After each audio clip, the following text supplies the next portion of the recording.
Hello and welcome to EDHREC's Upping the Average, where we take a commander's average deck list as compiled by the data on EDHREC and make some quick swaps to it to help take it from a good start to a great one. We are wasting no time with introductions right now, we're diving right in. Let's get cracking. Runo Stromkirk starts off innocently enough. 3 mana 1/4 with flying that reclaims a dead creature and puts it right back on top of the deck.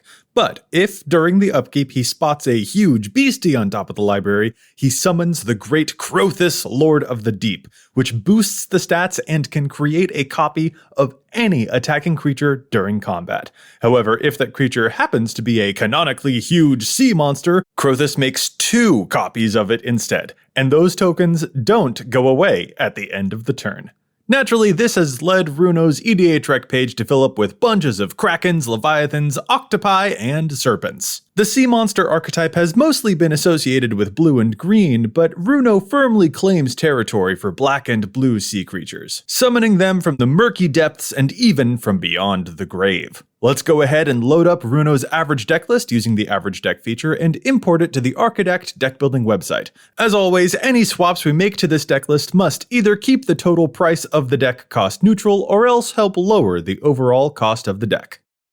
Oh yeah, this is gonna be good. Look at these fantastic creatures. A bunch of these are good just on their own, let alone if we're making 2 additional copies of them. Note the mana curve in the deck too, by the way. Nearly a third of the non-land cards in this deck cost 6 mana or more. The average mana cost of the cards in this deck is 4.17, which is big. As a comparison, my Marin deck's average mana cost is about 2.5, and that deck's still reanimating some big creatures. This is important for us to know about our mana curve to help make sure all these non-creature spells can still properly support a deck with such a big top end. In fact, let's get acquainted with some of Runo's core cards real quick. Serpent of Yawning Depths and Spawning Kraken are easily 2 of the deck's biggest powerhouses. I'll also note the Icebreaker Kraken, which demands a snow mana base in this deck, but it is also just relentlessly powerful if copied every turn. The new Hullbreaker Horror is a vastly oppressive card, let alone when you get to have 3 of them. I shudder to think what devastation we can wreak if we make multiple token copies of Junkwinder too. Just straight up nothing will get to untap and stand in our way. And a Scourge of Fleets might seem strange in a multicolor deck, but it will single-handedly deal with all manner of token decks and go-wide tribal strategies. I also want to commend some of the cleverer tricks that we're seeing in this deck. Striped Riverwinder is a Sea Serpent with cycling. Discard it early, then cast Runo, which can put it right back on top of the deck, and instantly proc the transformation into Crothis. Like, amazing! Oh, and in the event that you have a creature you want to copy twice, but it isn't already a sea monster type, you can mutate that Sea Dasher Octopus onto it to turn it into one of Runo's preferred types. That's amazing! What a blowout! So how does the deck support all of these Titanic creatures? Naturally, Whelming Wave acts as a one-sided board wipe. The deck fully commits to the theme too. Quest for Ula's Temple can eventually cheat monsters into play for free, and Kiora Bests the Sea God is pretty excellent, especially since the token it makes has hexproof. Then there's the deck manipulation. Brainstorm and Ponder help Runo set up even without creatures in the graveyard, and it feels really good to cast a Frantic Search to pitch a huge beastie, then untap 3 lands and use them to cast Runo, who puts that beastie right back on top of the deck to instantly transform next turn. But, of course, at the core, we are full-on Reanimator here. Entomb, Buried Alive, and Unmarked Grave help us set up the graveyard for Runo, but they also help set up classics like Animate Dead, Reanimate, and even the new Persist. Cheating huge creatures into play and then making more copies of them? This deck is a sumptuous treat. I love it. Truth be told, I think this average deck on its own is a brilliant place to start. But let's see if there are just a few minor improvements we can make to help it sail a little more smoothly. We'll start with some surface level non-bows, go a little bit deeper to some removal, and of course, we have to end with Davy Jones' Locker. First up, let's talk about those non-bows. There aren't going to be a ton of cuts in this video. I seriously love the original average list, but there are just a few small examples of times where the deck can get in its own way a little bit, so let's examine those. I'd like to start by examining some of the creatures that don't have 100% synergy with Runo, or more specifically with Crothis. For instance, making copies of legendary creatures is a bit of a dud because the copy would immediately disappear. However, I will admit that some of these legendary creatures are good enough that I don't want to cut them. Rexiel, indeed, Rexy all of our opponents. Multiple copies of Gyruda would all instantly die, but we'd still get that enter the battlefield trigger, so I actually don't even dislike him here. And will the real Slinvoda please stand up? What a great card for sea monsters, even if we can't make copies of it. However, legends like Tromokratis don't particularly impress me here, and neither does Brinelin. They can't be copied by Crothis, and I don't think their effects are exciting enough to offset that drawback. I'm going to cut these for more exciting fare down the line. Unfortunately, we also have to contend with the nonbo of Inkwell Leviathan too. Inkwell has Shroud, which prevents anyone from targeting it, including us. And remember, Crothis' effect requires us to choose target attacking creature. This is a great big fun reanimator target for sure, but we're not at a shortage of big creatures here. And if Crothis can't copy it, I think we're losing value. I also think it's okay that we're cutting a few of the bigger creatures here, because we've got so many of them. And after all, Runo only needs us to have one in play to start making a bunch of copies. It's okay for us to go quality over quantity. Finally, and this is just a personal thing, I don't love Nemesis of Reason in this deck. It is a Leviathan that Crothis can copy, but milling our opponents is just not a goal the rest of this deck is designed to accomplish. I think it's splitting our focus. Importantly, when Crothis makes copies of it, those copies are already tapped and attacking, so they don't get the trigger from when Nemesis initiates an attack. Compare this to, say, a Deep Sea Kraken. The Kraken's first copied attack would deal 18 damage, or 21 if you include the Crothis. If we get another combat step, that is definitely KOing someone, or allowing us to spread the damage out like a boss. By contrast, Nemesis of Reason, its first copied attack would mill 10 cards, and the Nemesis probably end up getting chump blocked. Even if Crothis can make more of them on a future combat step, going from 1 Nemesis to 3 Nemesis to 5, it still takes a minimum of 3 unimpeded combat steps with no removal or responses from our opponents for 3 full rounds just to mill out 1 player. That's not realistic. Enemies will find removal, and when they do, all of the Nemesis's progress will be in vain, since none of the rest of the deck can finish what it started. And all the while, you have to hope that you're not giving Muldrothas and Marins and Teysa Karlovs a bunch more toys to play with in the graveyard. I just think that Nemesis is an exciting distraction. It might be better suited for the new Umbrus Fear Manifest, but here though, I think we want to focus on creatures that will all work together toward the true and noble goal of crushing our enemies under the sheer weight of the tide. Oof, those were some big cuts. So, let's keep moving. Time for part 2. Let's talk about removal. By the way, total sidebar, but I looked up the rules and there's something like really fascinating going on with this commander that I just wanted to share with everyone. So it turns out that there's like this cool interaction. I don't know, it's really weird. If you ever are playing this deck and you end up with exactly 1 card left in your hand, it turns out that you are at that point, according to the rules, contractually obligated to say, Runo, I'm going to keep this part short and sweet. Our removal is lackluster. Like, we just need more of it, because right now it's kind of paltry. And since our creatures are so big, we definitely prefer to have the removal spells not cost a whole bunch of mana.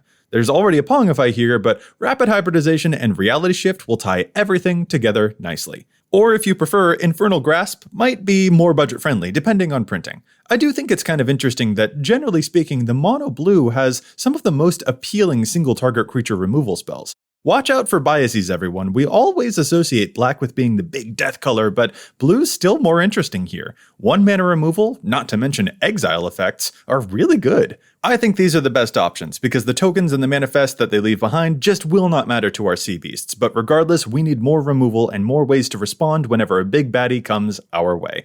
I've actually only got one other addition in this section, but I think you'll like it. Flood of Tears. This is a bouncy board clear, but the coolest part is that it can also allow us to cheat a huge sea creature right into play.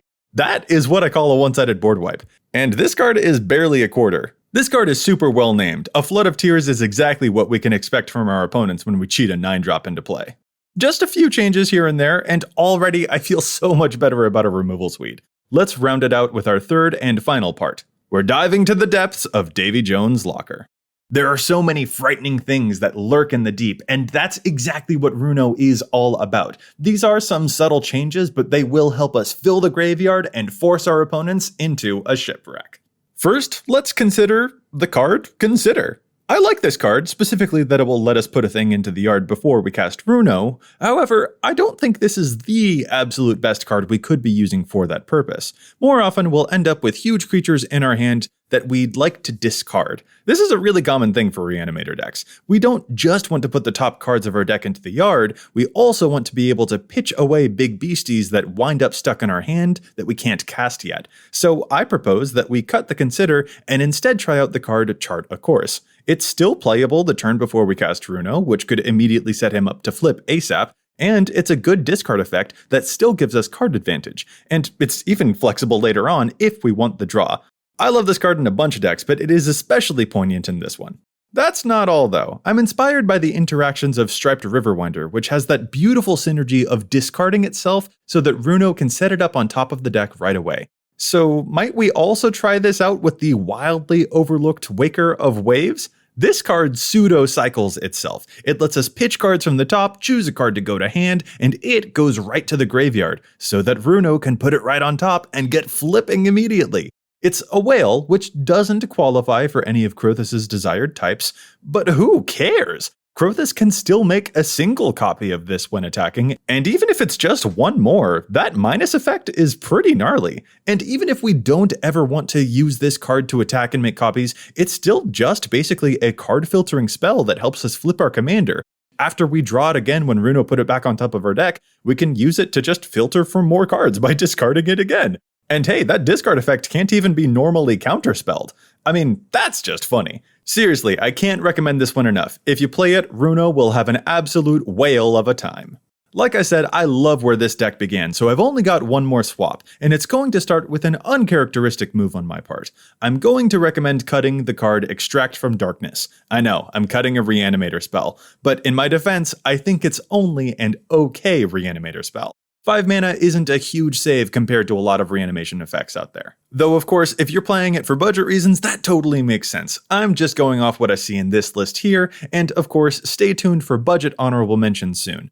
I just think that this is an okay card, but there's one final card that I definitely want to get in here. One that I think will look suspicious at first, but will totally warp the way that we get to play. See, Extract from Darkness is nice because it cheats mana costs, but how about we actually cheat on a bunch of mana costs with the card Heartless Summoning? All our creatures get -1, but they also cost 2 mana less to cast. That is awesome. -1 is no problem. There's still going to be 6 6s or 7 7s. That is a perfectly acceptable cost to pay if it means we don't have to pay as much cost. If it means we can more reliably get those noble beasts into the shallows, that is amazing. Opponents will frantically swim away when this card creates such a tidal shift in our game plan. Alright, that's it for swaps, but what if you're playing Runo a little bit more budget friendly? These swaps should save you over $100, and they'll still be perfectly fun. Rhystic Study, Entomb, and Cyclonic Rift are 3 immediately noticeable expensive cards, so, let's imagine those are gone. After that, Reanimate, Morphic Pool, and Quest for Ula's Temple are the next biggest tickets. So first thing, Morphic Pool can, of course, just be an island.